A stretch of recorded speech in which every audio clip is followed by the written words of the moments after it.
అనేకులు పోయే మార్గం.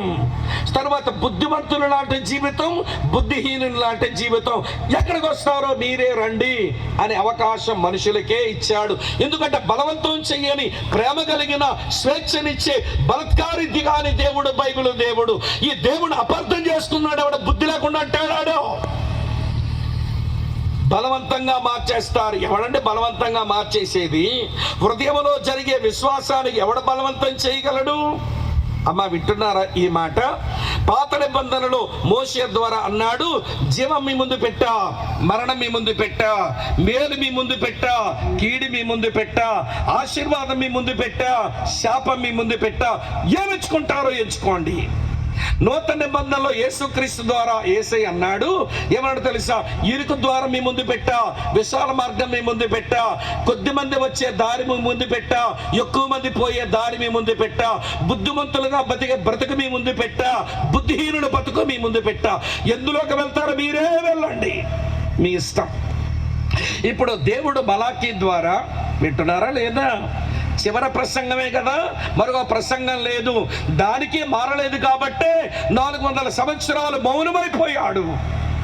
ఈ రాత్రి మన ముందుకు వచ్చిన వాక్యాలకు మనం స్పందించి మారకపోతే, దేవుడే నీ విషయంలో మౌనమైపోతే, దేవుడు నీ హృదయంతో మాట్లాడడం మానేస్తే, నీ బతుకుకు మిగిలేది చీకటి. అందులో మనమానమే లేదు. నీ బ్రతుకుకు మిగిలేదిగా చీకటే. ఆ దుర్దినాలు తెచ్చుకోకుండా వెలుగులోనికి వచ్చేందుకే దేవుడు ప్రేమతో నీ వెనకాల పడి డేవిడ్ రాజుని ప్రేరేపించి, తోటి సేవకులను ప్రేమించి, ఇంత సేవకులను ప్రేరేపించి మిమ్మల్ని అందరినీ ఇక్కడ తీసుకొచ్చి కూర్చోబెట్టాడు. కనుక ఈ 2 ఎంపికల్లో ఎందులో ఉంటావో, ఎక్కడ పోతావో నువ్వే తేల్చుకోవాలి. మరి స్పందించి మారతావా? దేవునితో నీకు భవిష్యత్తు ఉంటుంది. స్పందించకుండా దెమ్మకొక్కులాగా, నలజలపరాయిలాగా ఏమండి ఉంటారే కొంతమంది, అలా ఉండిపోతే పో, నీ భవిష్యత్తు సంగతి నేను చెప్పలేను. వింటున్నారా లేదా? అమ్మ అర్థమవుతుంది ఆ విషయం? రండి ఇప్పుడు చూద్దాం. 2 గుంపులు, 2 గమ్యాలు, 2 గతులు. ఏ గుంపులో ఉంటావు, తర్వాత ఏ గమ్యానికి వస్తావు, తర్వాత ఏ గతిని పొందుతావు నువ్వే తెలుసుకోవాలి. రండి, 2 గుంపుల్లో ఒక గుంపును గురించి, ఏ గుంపులు ఉండాలో నువ్వు తెలుసుకోవాలి. కాబట్టి నేను సరిగా చెప్పకపోతే కుదరదు కాదు. ఎంపిక చేసుకున్నప్పుడు ఎన్నో ఎంచుకోవాలి. ఇది మంచిదా, ఇది చెడ్డదా నువ్వే చూసుకోవాలి. చెప్పడం అయితే నేను చెప్తాను. సేల్స్ మ్యాన్ బట్టల్లో నువ్వు ఎంపిక చేసుకోవడం, ఇది మంచిదండి, ఇది కొంచెం చెడ్డదండి అన్నీ నీ ముందు పెట్టినట్టు, నేను ఈ రాత్రి ఒక క్లాత్ మర్చెంట్ లాగా ఇది మంచిది, ఇది చెడ్డది అన్నీ నీ ముందు పెడుతున్న. ఎంపిక చేసుకోవలసిన బాధ్యత. మాట్లాడరేమండి బాబు? మాదే అనడం కంటే నాదే అంటే మంచి మాట. చెప్పండి, ఎవరిది ఎంపిక? ఎవరిది ఎంపిక? ఎవరిది చెప్పండి? కలిపి కొట్టు కావేట్ రంగలకు మాదే అనకండి. మాది అంటే పోద్దది, నాది. ఎంపిక చేసుకునే బాధ్యత ఎవరిది? నాది. సరే, 2 గుంపులు చెప్తాను వినండి. మొదటి గుంపు ఏంటనంటే మలాకీ గ్రంథం 3వ అధ్యాయం 18వ వచనం. అప్పుడు నీతి గలవారెవరో, దుర్మార్గులెవరో. అమ్మ చూసారా? దేవుని సేవించు వారెవరు, ఆయన సేవింపని వారెవరు మీరు తిరిగి కనుగొందరు. ఇందులో ఒక గుంపు ఎవరంటే, అమ్మ వింటున్నారా ఈ మాట? ఒక గుంపు ఎవరంటే నీతి గలవారు, దేవుని సేవించువారు. ఈ గుంపులోకి రమ్మని పిలుస్తున్నాడు ఈ రాత్రి. ఇది నీతిమంతుల గుంపు, ఇది దేవుని సేవించు వారి గుంపు. చెప్తాను వినండి. నీతి గలవారు గుంపు అంటే ఎవరండి నీతి గలవారు? ఒక పురాతన కాల ప్రశ్న ఒకటి ఉందండి. దీన్ని ఏన్షియంట్ క్వశ్చన్ అంటారు. ఇది అనాథ కాలం నుంచి వచ్చిన ప్రశ్న. యోబు గ్రంథం 25వ అధ్యాయం 4వ వచనంలో ఉంటుంది. ఇది పురాతన కాలం నుంచి మనుషుల మధ్యలో ఉన్న ప్రశ్నే. చదువుతున్నాను చూడండి. 25:4 ఇలా రాసి ఉంది. నరుడు దేవుని దృష్టికి నీతిమంతుడు ఎట్లు కాగలడు? స్త్రీకి పుట్టినవాడు ఆయన దృష్టికి ఎట్లు శుద్ధుడు కాగలడు? అమ్మా వింటున్నారా? ఈ స్త్రీకి పుట్టిన ఒక మనిషి, ఒక నరుడు దేవుని దృష్టికి ఎట్లా నీతిమంతుడు అవుతాడండి? అది ఎరిగిన పౌలు భక్తుడు అన్నాడు, నీతిమంతుడు లేడు, ఒక్కడును లేడు, అందరూ పాపము చేసి గొర్రెల వలె అందరూ త్రోవ తప్పిపోయారు అన్నాడు. అక్కా చెల్లి తమ్ముడన్నా వినండి. మరి నీతి గలవారు ఎట్లవుతాం మనం? నీతి గలవారం కావాలంటే ముందు నీతిమంతులుగా తీర్చబడాలి. నీతిమంతులుగా తీర్చబడిన తర్వాత నీతిగా బ్రతకడం రావాలి. నీతిగా బ్రతకడం వచ్చిన తర్వాత నీతిని ప్రకటిస్తూ బ్రతకాలి. ఈ 3 పనులు చేసేవారే నీతి గలవారు. మళ్ళీ చెప్పనా, ఎవరండి నీతి గలవారంటే నీతిమంతులుగా తీర్చబడాలి. స్త్రీకి పుట్టిన నరుడు, ఈ భూమి మీద ఉన్న మనిషి, వాడు ఎట్లు దేవుని దృష్టిగా నీతిమంతుడు కాగలడు, ఎట్లు శుద్ధుడు కాగలడు అంటే నీతిమంతులుగా తీర్చబడ్డానికి ఈ 66 పుస్తకాల బైబిల్ 2 మార్గాలు చూపింది. ఒక మార్గం దేవుని కృపను పొందడం, మరో మార్గం దేవుని యందు విశ్వాసం ఉంచడం. దేవుడు కృపను చూపుతాడు, అది దేవుని పని. దేవుని యందు విశ్వాసం ఉంచడం నీ పని. బైబిల్లో నీతిమంతులైన వారు ఎవరైనా ఇంతే. వారి మీద దేవుని కృప కలగ్గా వారు దేవుని యందు విశ్వాసం ఉంచగా నీతిమంతులైపోయారు. ఇలా చెప్పనా, ఆదికాండం 15వ అధ్యాయం 6వ వచనం, అబ్రాము దేవుని నమ్మెను, అది అతనికి నీతిగా ఎంచబడెను. అబ్రాము నీతిమంతుడు అవ్వడానికి దేవుని కృప అబ్రాము మీదకి వచ్చింది. అబ్రాము ఎట్లాంటోడో తెలుసా మీకు? యెహోషువ గ్రంథం 24:2లో అబ్రాము యూఫ్రాటీస్ నది అద్దరిని ఇతర దేవతలను పూజించుకునేవాడు. దానియేలు గ్రంథం 5:4 ప్రకారం ఏ లోహము దొరికితే ఆ లోహముతో, అది రాయ, బంగారమా, వెండ, ఎత్తడ, కర్ర, ఏది దొరికితే దానితో ప్రతిమలు చేసుకుని ఆ ప్రతిమలు పూజించడానికి బాగా తాగి ఆరాధించేవాడు. అది వాళ్ళ కల్చర్. వినండి, నిజదేవుణ్ణి ఎరిగిన వాడు కాదు, మంచి సంస్కృతి నాగరికత కలిగిన వాడు కాదు. ఏనండి, అన్య దేవతలను ఆరాధిస్తూ తాగి దేవతలను స్తుతిస్తూ బ్రతికి ఒక ఆచారములో ఉన్నటువంటి ఆయన్ను దేవుడు ప్రియులారా పిలుచుకున్నాడు. ఏం చూసి పిలిచాడు అంటే తన కృపను బట్టి పిలిచాడే తప్ప అబ్రాములేమీ మంచి లేదు. ఆ రోజు అబ్రామెంతో ఈ రోజు మనం కూడా అంతే. మనల్ని దేవుడు ఎందుకు పిలిచాడు? పెద్ద పరిశుద్ధురాలని పిలిచాడా? నీతివంతుడని పిలిచాడా? పెద్ద కులములో పుట్టామని పిలిచాడా? బొడద డబ్బు ఉందని పిలిచాడా? నువ్వు అందగత్యమని పిలిచాడా? పెద్ద చదువులున్నాయని నిన్ను పిలిచాడా? నిన్ను పిలవడానికి ఒకే ఒక కారణం, అది క్రీస్తు యొక్క కృప, అంతే. గలతీయులకు రాసిన పత్రిక 1వ అధ్యాయం 6వ వచనంలో ఉంటుంది, క్రీస్తు కృపను బట్టి మిమ్మల్ని పిలిచిన వాడు అని రాసి ఉంది. మనం పిలవబడ్డామంటే దేవుని కృపే. వింటున్నారా ప్రియులారా? ఒక పాపి నీతిమంతుడు కావాలంటే అతగాడి మీద దేవుని కృప రావాలి. అది పైనుంచి జరగాల్సిన పని, ఇప్పుడు భూమి మీద నుంచి జరగాల్సిన పని. ఆ దేవుని యందు మన విశ్వాసం ఉంచాలి. కృపను పొందిన అబ్రాము దేవుని యందు విశ్వాసం ఉంచి నీతిమంతుడైపోయాడు. అమ్మ ఆలకిస్తున్నారా? పైనుంచేమో ఏంటి? దేవుని కృప. మనిషిలోంచి ఏంటి? దేవుని యందు విశ్వాసం.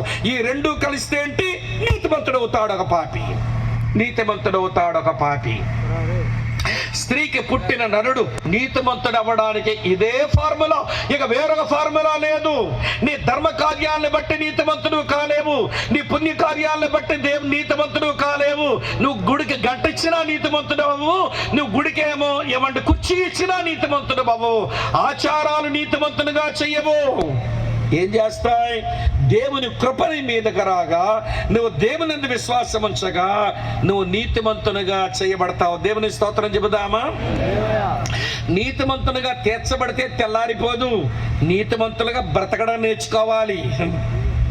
నేను ఈస్ట్ గోదావరిలో కోనసీమలో ఒక దగ్గర వాక్యం చెప్పడానికి పోయా.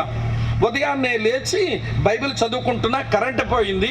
కిటికీ తీసి అక్కడ దగ్గర బైబిల్ పెట్టుకొని చదువుకుంటా ఉంటే గదిలో ఆ ఇంటి వాళ్ళ యొక్క పని మనిషి బయట ముగ్గులు పెడుతున్నది. ఆవిడ నాకు కొంచెం ఆశ్చర్యం అనిపించింది. ముగ్గులు పెట్టే ఆమె శుద్ధరాలతో ముగ్గులు పెట్టడంలో శుద్ధ ముక్కలతో ముగ్గులు పెడుతుంది.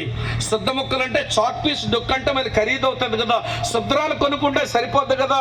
ఏంటో ఈ పని మనిషి కాస్ట్లీ పని మనిషిలా ఉందనుకున్నా. సరే, స్నానం చేసి బ్రేక్ఫాస్ట్కి వాళ్ళు డైనింగ్ టేబుల్ దగ్గర కూర్చుంటే అక్కగారు వడ్డం చేస్తున్నారు. సిస్టర్, ఏంటి మీ పని మనిషి భలే కాస్ట్లీ పని మనిషిలాగా ఉందే అన్నాను. ఏం తమ్ముడు ఎందుకు అలాగంటున్నారు అన్నారు. నేను చూశానండి, శుద్ధరాలతో ఎవడైనా ముగ్గులు పెట్టుకుంటాడు కానీ శుద్ధ మొక్కలతో ముగ్గులు పెడుతుందంటే మీ పని మనిషి అన్నాను. ఓ ఆ సంగత అంది.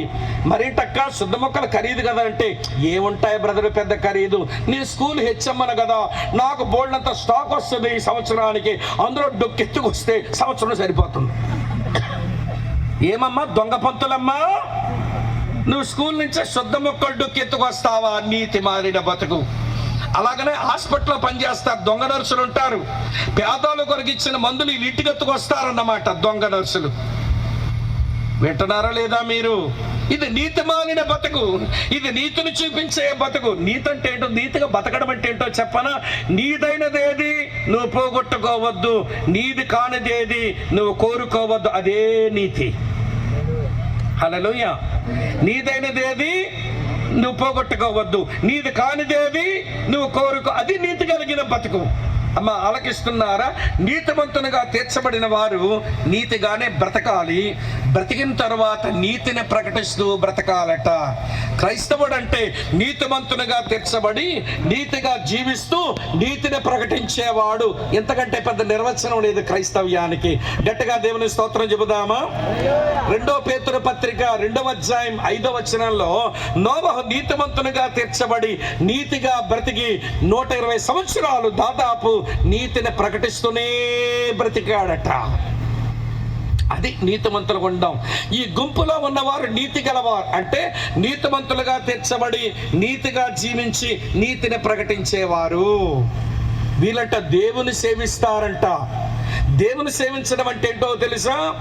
ఏమంటే కాయా పండు పుష్పం పత్రం దక్షిణ కోక కోడి ఇవ్వడం కాదు దేవుని సేవించడం అంటే.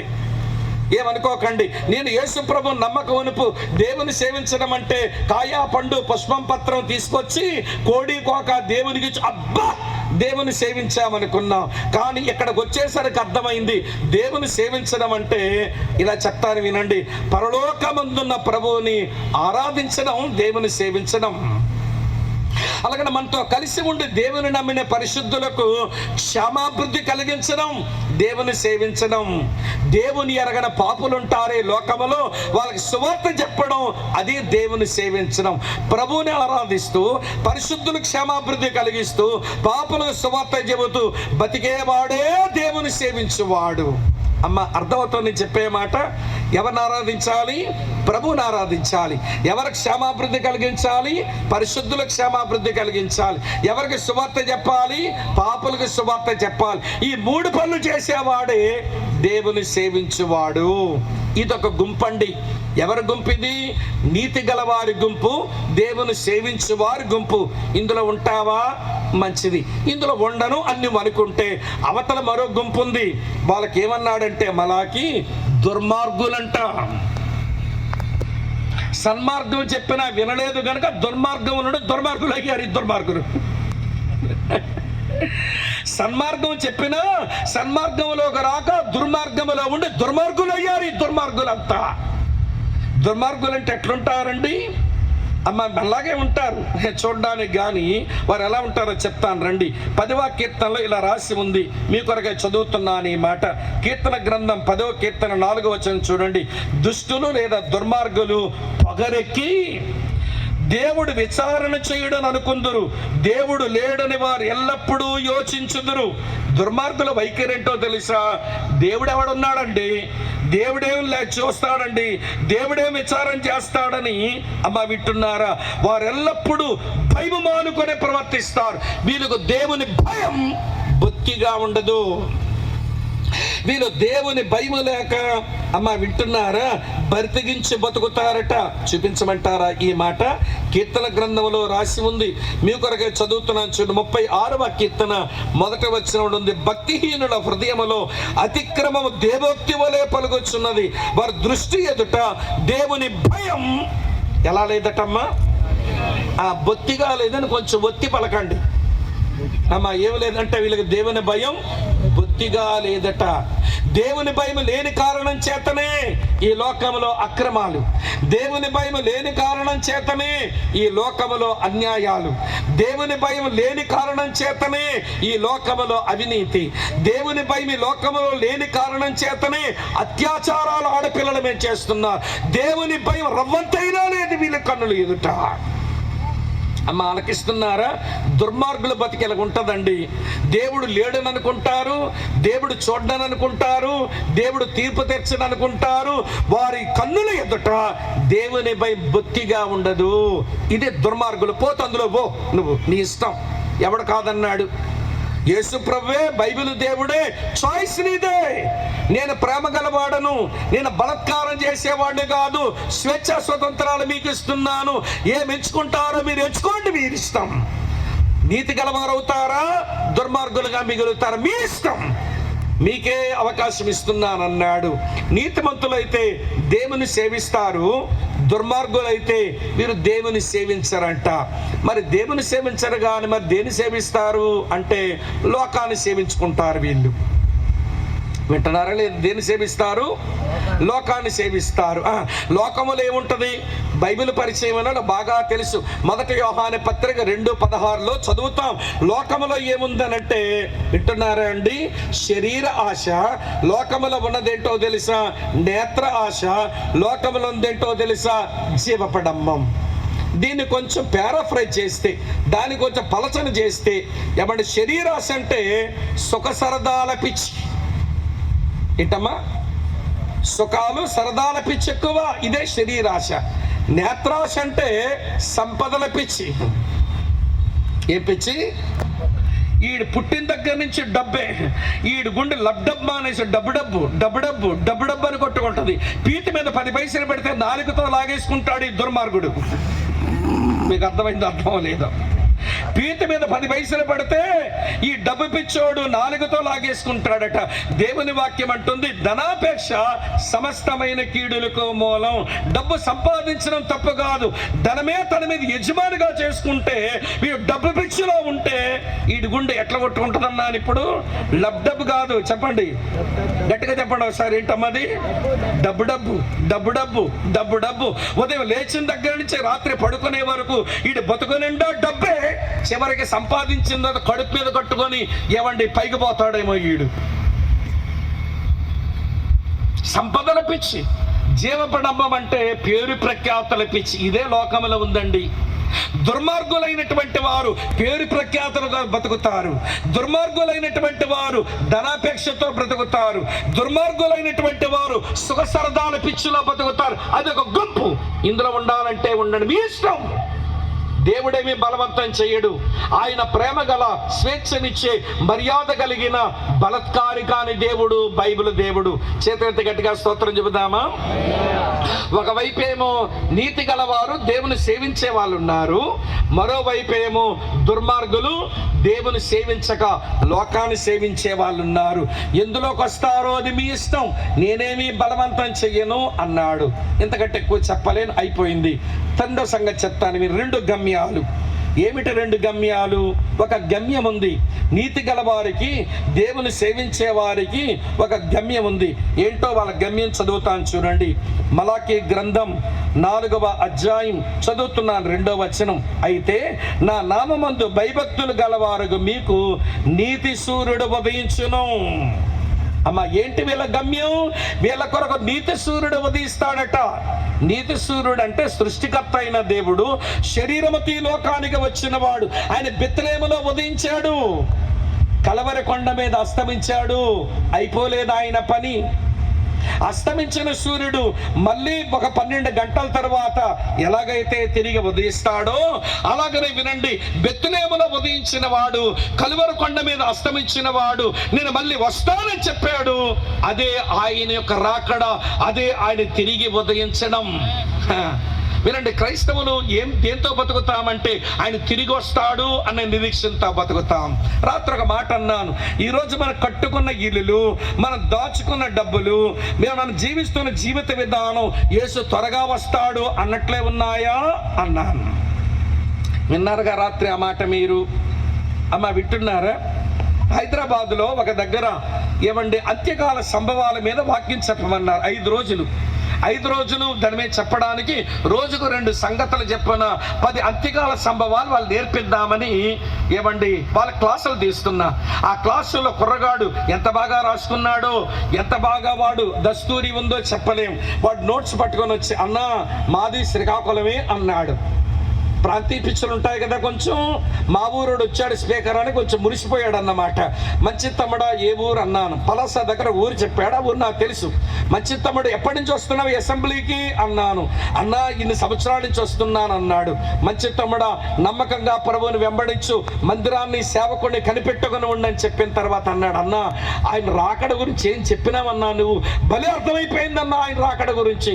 మీరు చెప్పిన వాక్యాలన్నీ రాసుకున్నా, మీరు వేసిన బొమ్మలన్నీ రాసుకున్నా, భలే అర్థమైందన్నా అన్నాడు. మంచి తమ్ముడు విశ్వాసించి ఎదురు చూడు, నిరీక్షణ కలిగి బతుకు అన్నాను. అన్న తర్వాత అని అంటాడు, అన్నా మన కాన్వికేషన్గా మన పరిశుద్ధ సమాజ కూడికలకి ప్రతి సంవత్సరం నువ్వే స్పీకర్గా వస్తే బాగుంటుందని నువ్వు రావాలన్నా అన్నాడు.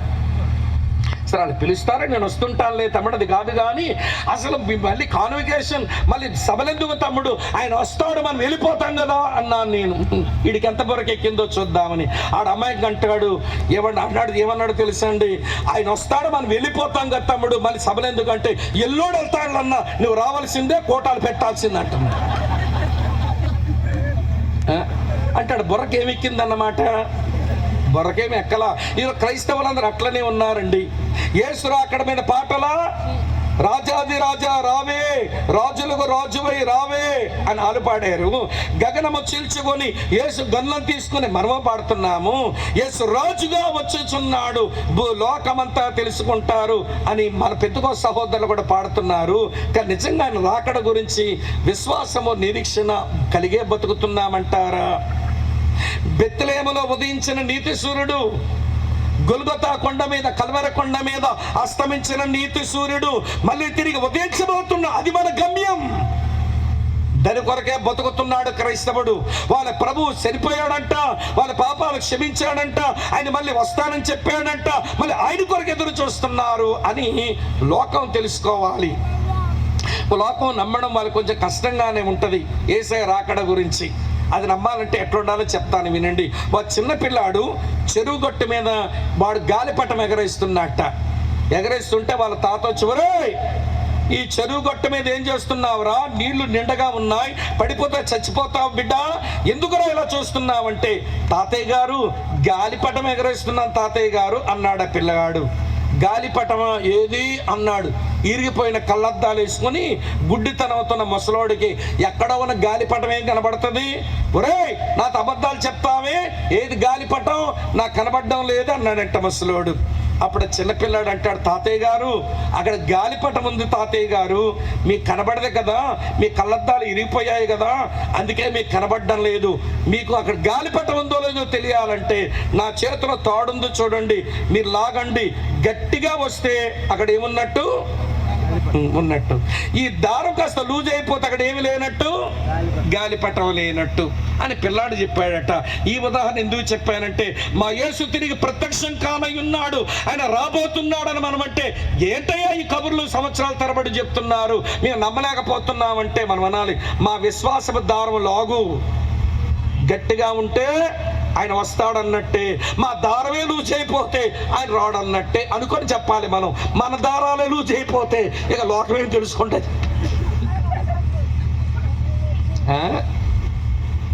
మన దారాలే లూజ్ అయిపోయాయి, ఆయన యేసయ్య వస్తాడు అన్నట్టే బతకడమే. అందుకే మాట అన్నాను, మనం కట్టుకున్న ఇల్లులు, మనం దాచుకున్న డబ్బులు, మన జీవిస్తున్న జీవన విధానం ఆయన త్వరగా వస్తాడు అన్నట్టే ఉన్నాయా?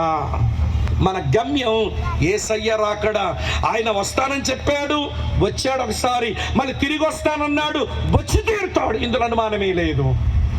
దాని కొరకు నిరీక్షణతో బతకడమే మన గమ్యం. సరే ఈ గమ్యం ఇది, మరి వాళ్ళ గమ్యం ఏంటి? నీతి గలవారు, దేవుని సేవించేవారు, వాళ్ళ గమ్యం వాళ్ళ కొరకు నీతి సూర్యుడు ఉదయిస్తాడు. మరి దుర్మార్గులు, దేవుని సేవించిన వారు, వాళ్ళ గమ్యం ఏంటట?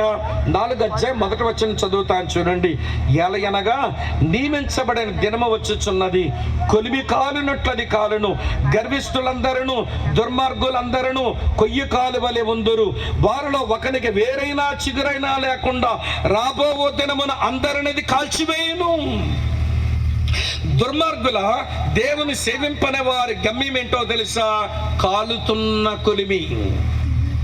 దానికి బైబిల్ భాషలో అగ్నిగుండం అన్నారు, సాధారణ భాషలో నరకం అని అన్నారు. దుర్మార్గులుగా మిగిలిపోయిన వారు, దేవుని సేవింపని వారు ఆ గమ్యానికి పోతారట. అది ఎలా ఉంటుంది? ఒక దగ్గర భక్తుడు బాగా రాశాడు. 30వ అధ్యాయం యెషయా గ్రంథంలో 33వ వచనంలో రాశాడు. చూడండి ఆ కొలిమి ఎలా ఉంటుందో చూపిస్తున్నాను మీకు. యెషయా గ్రంథం 30 అధ్యాయం 33వ వచనం. పూర్వము నుండి తోఫీతు అనగా అదే అగ్నిగుండం, నరకం, కాష్టం. పూర్వము నుండి తోఫీతు సిద్ధపరచబడి ఉన్నది. అది మెలుకు దేవత కనుక సాతానుకు అది సిద్ధపరచబడి ఉన్నది. లోతుగా ఉంది, విశాలంగా ఉంది. అలా ఆయన దాన్ని చేశాడు. అది అగ్నియు విస్తార కాష్టములు కలిగి ఉన్నది. గంధక ప్రవాహముల వలె యెహోవా ఊపిరి దాన్ని రగలబెడతా ఉంది. దేవుడు ఇలా ఊపిరి వదులుతున్నాడు అంటే కొలిమి రగులుతా ఉంది. దేవుడు కొలిమి రగులుతా ఉంది. మరి ఎప్పుడండి కొలిమి రగలడం ఆగిపోద్దంటే ఆయన ఊపిరి ఆగిపోవాలి. ఆయన ఊపిరి ఆగిపోతే ఆయన దేవుడు ఎట్లా అవుతాడండి? ఆయన ఊపిరి ఆగదు. ఆయన ఊపిరి వదులుతూ ఉండగా ఆ అగ్ని కొలిమి అది విస్తారమైన కాష్టాలు కలిగింది. లోతుగా విశాలంగా ఉన్న ఆ కొలిమి, అగ్ని గంధకాల కొలిమి అది రగులుతూనే ఉంటది. దుర్మార్గుడుగానే జీవించి దేవుని సేవించడం మానేసి, దేవుని మాటలు ఈ వరకు వచ్చిన ఆ కృప నాకు అక్కర్లేదని తోసివేసేసి దేవుని విశ్వాసం ఉంచడం మానేసి పోతావే, అది నీ గమ్యం అయిపోతుంది. నీతి సూర్యుడా నీ గమ్యం, కాలుతున్న కొలిమా నీ గమ్యం. ఏమో నీ సంగతి నువ్వే తెలుసుకోవాలి. ఎంతకంటే ఎక్కువ చెప్పలేను. ప్రేమ గల, బలత్కారము చెయ్యని, మర్యాద గల దేవుడు నీకే చాయిస్ ఇచ్చాడు. ఎంపిక చేసుకొని ఇష్టమే, ఎక్కడికి వస్తావు అక్కడికి రా అన్నాడు. చివరిగా గతులు చెప్పి నా గతి నేను ముగించుకుంటాను. అమ్మ వింటున్నారా? ఏమిటి గతి? నీతిమంతులు, దేవుని సేవించిన వారు, నీతి సూర్యుడే గమ్యంగా పెట్టుకున్న వారు, వాళ్ళకి ఏ గతి వస్తుందట? చదువుతున్నాను చూడండి. మలాకీ గ్రంథం 4వ అధ్యాయం 2వ వచనం లాగా ఉంది. నీతి సూర్యుడు మీ కొరకు ఉదయించును, ఆయన రెక్కల కింద ఆరోగ్యము కలుగు చేయను గనక మీరు బయలుదేరి క్రొవ్విన దూడల గొంతులు వేయునట్లు గొంతులు వేయుదురు. ఆయన వచ్చాడా? నీతి నివసించే రాజ్యాన్ని భూమి మీదగా తెస్తాడు.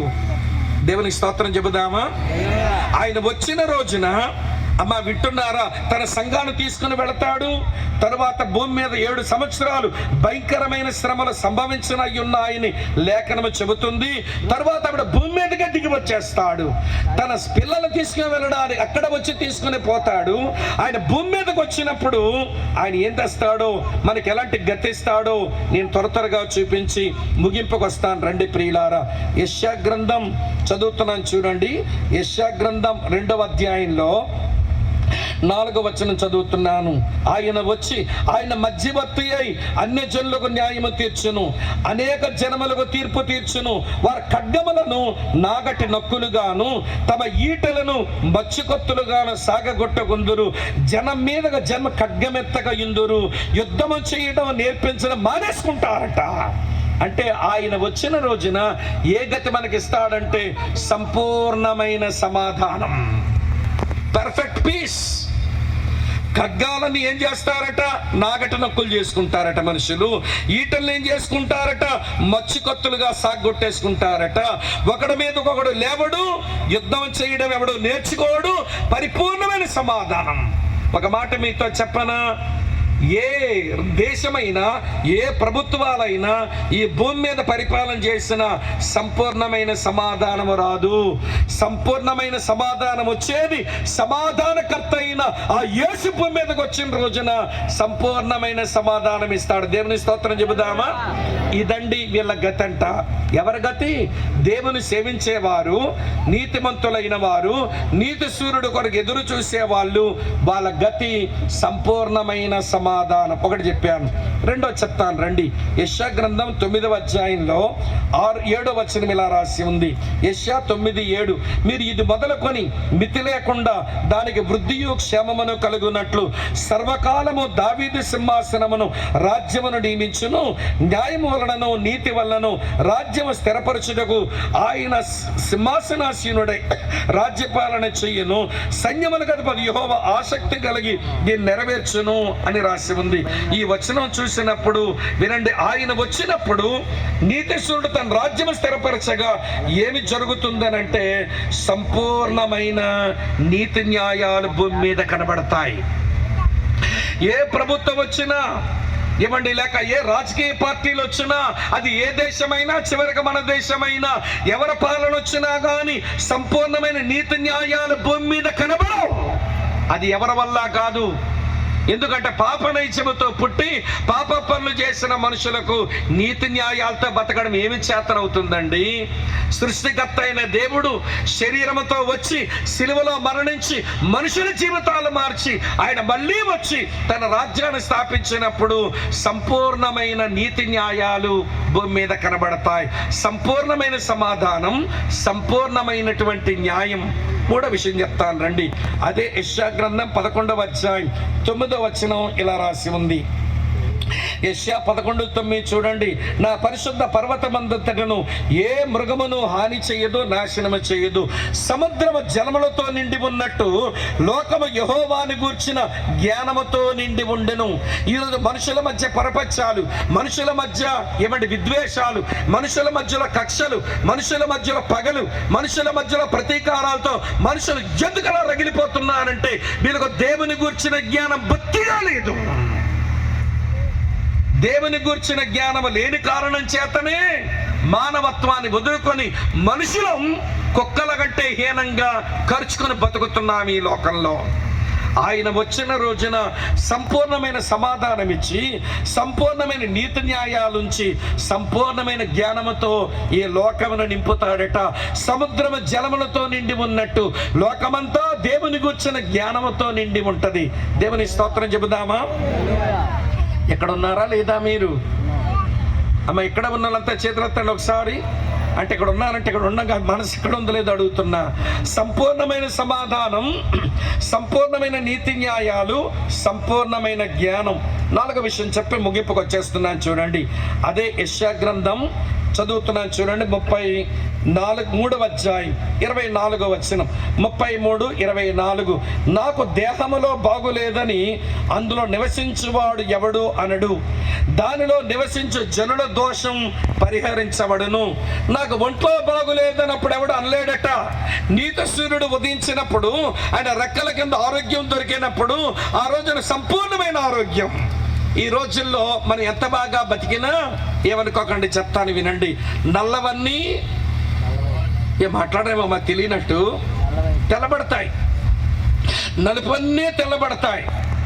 ఏమండి, ఇంకా కొంచెం ఎక్కువ చెప్పాలంటే అమ్మ వింటున్నారా, ఈ మధ్య దేవుడు నన్ను ఆశీర్వదించి నా ముఖాన్ని కొంచెం పెద్దదిగా చేస్తున్నాడు.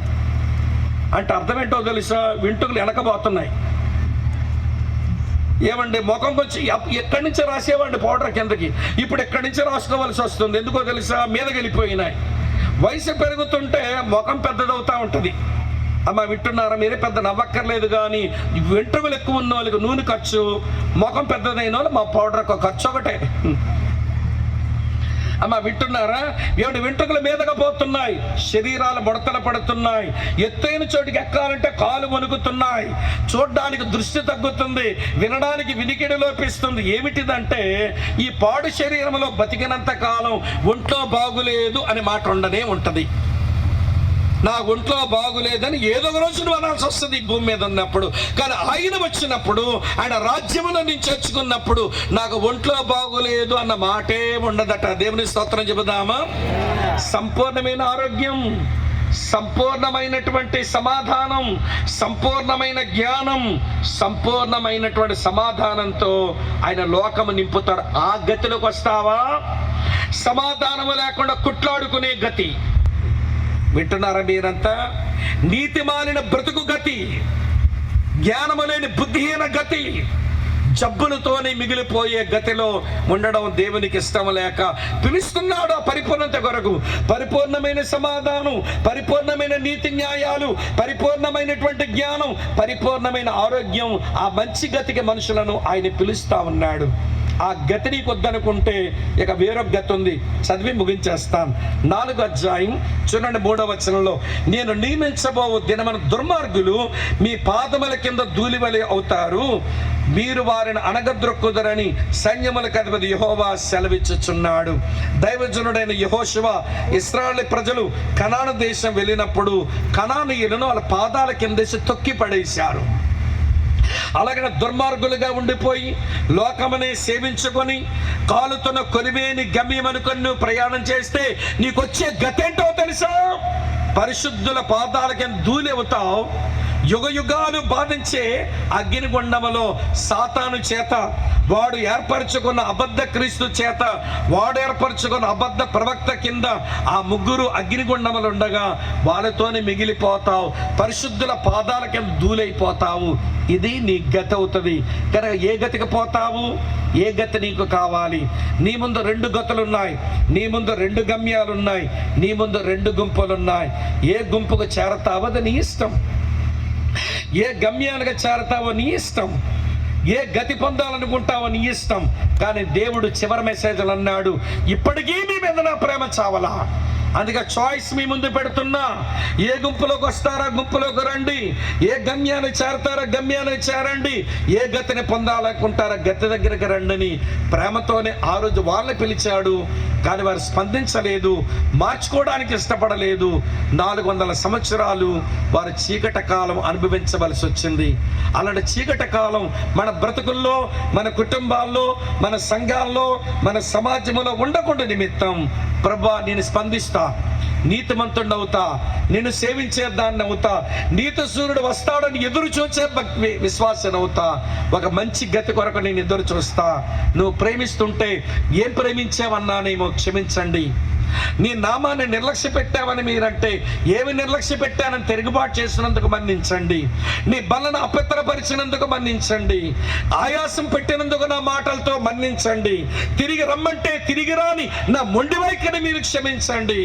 దేవా నీ దగ్గర దొంగిలించిన దొంగ బతుకుని క్షమించండి, నా గర్వపు మాటలను బట్టి నన్ను క్షమించండి అని పశ్చాత్తాపంతో విరిగి నలిగిన హృదయంతో ఆయన తట్టు తిరిగి తంటాడు. నా యొద్దకు వచ్చి వారిని నేను ఎంత మాత్రమో త్రోసివేసేవాడినైతే నేను కాదు అన్నాడు.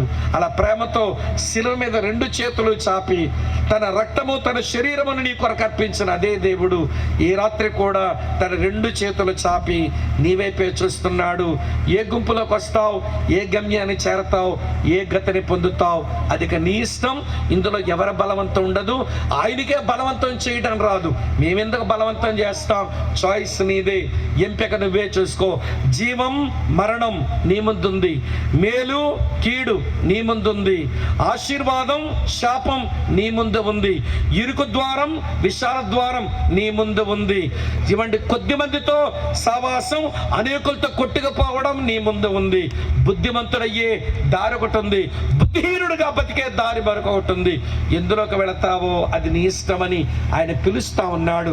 రక్షింపబడి ఆయన రాకడ కొరకు ఎదురు చూస్తూ సిద్ధపడతావో, లేకపోతే పాపాన్నే ప్రేమించి చివరికి దేవుని మీద తిరుగుబాటు చేసి నీ స్వనాశనాన్ని నువ్వే తెచ్చుకుంటావో, ఇక అది నీ ఇష్టం.